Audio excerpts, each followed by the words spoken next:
Ultimately, it comes down to Michelle and to the nameless. I think it was 96 people who were killed in the Grenfell fire. It's them we should think about when we're arguing the toss.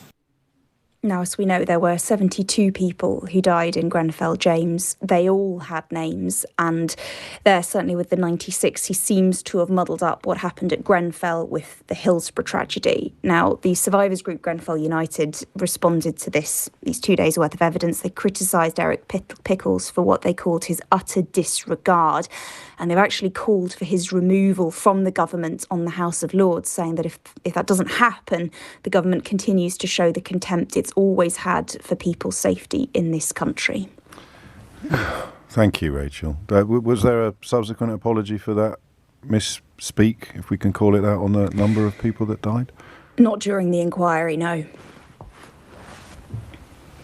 And probably a rhetorical question, how has Eric Pickles' testimony gone down with the Grenfell families? Well, I think it's that statement that they issued a few hours later. When the news spread, I think there was quite a bit of horror, and they've put out a statement basically calling for him to be removed from his government post and from the House of Lords. They've called what he did, really, they've said it's an utter disregard for failing to get the basics right, for describing the victims as nameless and for getting the numbers wrong as well, the number of lives lost. Sorry, I know this isn't your brief, but how could he have described them as nameless?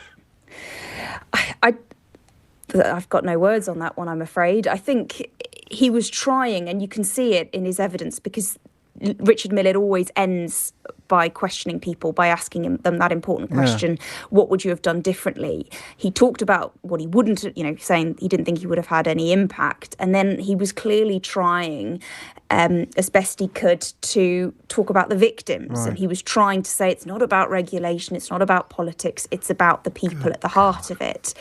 And obviously there was, we can assume, a misstep there, quite a significant misstep. The use of the word nameless, I can't say where that came from. Rachael Venables, many thanks. I almost feel I should apologise, but I know that Rachel's journalistic instincts would see her following every twist and turn of this tragedy, regardless of whether we asked her to do so or not. But I just... At the end of his evidence, Pickles refers to the nameless, I think it's 96 people who were killed in the Grenfell fire.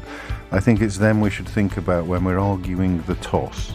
This after complaining that he had a very busy schedule, and there were 72 deaths at Grenfell and not a single one of them is nameless. But hey ho, that's what you need to get into the House of Lords these days. And again, if it wasn't such a tragic context, I'd remind you of what I said a while ago about having to check that these people aren't parodies. Lord Pickles.